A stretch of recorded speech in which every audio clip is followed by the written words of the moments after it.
Une des fonctions que j'utilise beaucoup pour générer des données aléatoires, c'est la fonction aléa entre bornes égale aléa.entre.borne. Ici, je lui donne une borne minimale à 1000 et une borne maximale à 2000. Il va me générer un nombre aléatoire entre 1000 et 2000 et ça me permet, dans mon exemple, de générer un chiffre d'affaires fictif. Le problème de cette fonction, c'est qu'elle n'est pas fixe, elle est volatile. C'est-à-dire que quand je veux faire un calcul, par exemple ça divisé ou fois 12, pour faire une projection sur 12 mois, le nombre aléatoire est actualisé à chaque fois que le classeur se recalcule. Ça me pose des problèmes parce qu'il faut le copier, le coller en valeur, ça rajoute une étape, etc. Alors je vais vous montrer aujourd'hui comment est-ce que j'ai résolu ce problème en créant une nouvelle fonction en VBA. Donc dans un premier temps, on va aller dans l'onglet développeur. Alors si vous n'avez pas l'onglet développeur, ce que vous pouvez faire, c'est faire un clic droit, personnaliser le ruban. Donc je fais un clic droit sur accueil, personnaliser le ruban. Ça va m'ouvrir les options d'Excel et là, j'ai simplement besoin de cocher l'onglet développeur. L'onglet développeur, il va me permettre de créer du code VBA, de gérer les compléments, etc., etc. Donc ce que je vais faire, c'est que je vais cliquer sur Visual Basic ici. Ça va m'ouvrir Visual Basic, l'interface de création de code VBA. Alors ce que je vais faire, c'est que je vais dans mon classeur 1, là, je vais créer un nouveau module, clic droit, insertion, module, et je vais pouvoir coder ma fonction que je vais appeler donc function, c'est une nouvelle fonction, je vais l'appeler aléa entre bornes fixe. Alors vous ne pouvez pas mettre des points sur les fonctions que vous créez, donc moi je mets des underscores, et je vais lui mettre des arguments. J'ai comme argument ma borne minimale, je vais mettre as long, ça signifie que c'est un nombre entier qui n'est pas vraiment limité. Les valeurs par défaut, on appelle ça des integers, c'est jusqu'à 32 000, mais je veux générer un nombre aléatoire avec des bornes potentiellement élevées, donc je vais mettre as long, et je vais faire pareil, virgule max as long. Je ferme ma parenthèse et ma fonction elle-même va me renvoyer un nombre entier qui peut être long, donc as long. Et donc je vais créer donc ma fonction aléa entre bornes fixe. Elle est égale à quoi? Je vais prendre ma borne minimale, min, plus je vais rajouter quelque chose qui est entre 0 et l'amplitude de ma fonction, donc le max moins le min. Donc je veux rajouter quelque chose entre 0 et ça. Mais je veux le générer de manière aléatoire. Donc ce que je vais faire, je vais faire un nombre arrondi. De quoi? D'un nombre aléatoire.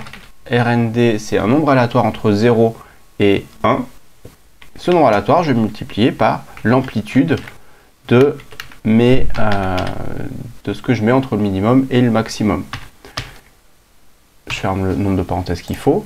Donc je calcule l'amplitude. Par exemple, si je génère un nombre aléatoire entre 1000 et 2000, ça va me faire une amplitude de 1000, fois un nombre aléatoire, qui est entre 0 et 1. Donc ça va me faire un nombre entre 0 et 1000, que j'arrondis pour avoir un nombre entier.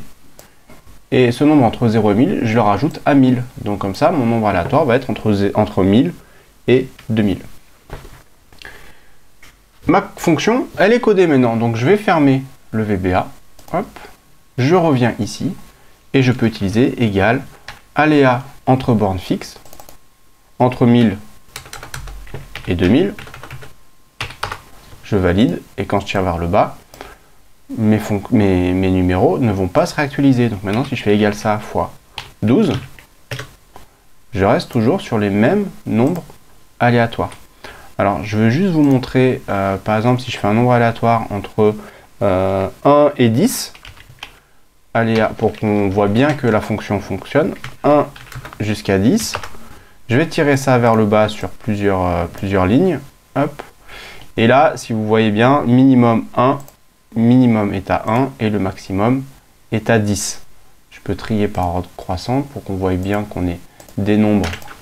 Donc vous voyez qu'il y a bien des nombres qui vont jusqu'à 10, et si je remonte tout en haut, il y a bien des nombres qui vont jusqu'à 1.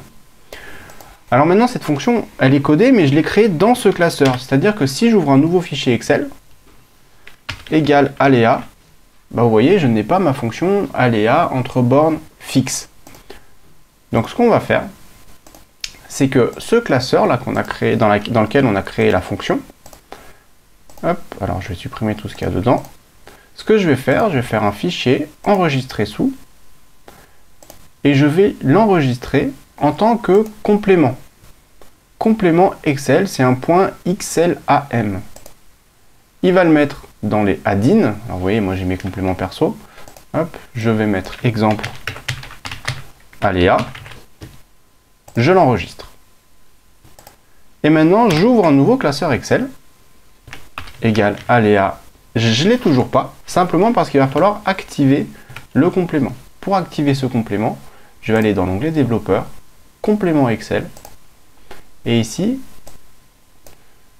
il va falloir que j'aille chercher ce complément qu'on a créé. Alors, je vais le fermer, le classeur 1. Hop. Je retourne ici, je vais aller dans parcourir et je vais aller chercher exemple aléa. Il apparaît ici, il est coché, je valide. Et maintenant, dans ce classeur, égal aléa entre bornes fixes apparaît entre 1 et 10 par exemple, ou 20. J'ouvre un nouveau classeur, égal aléa entre bornes fixes. Ma nouvelle fonction apparaît, elle est disponible de partout.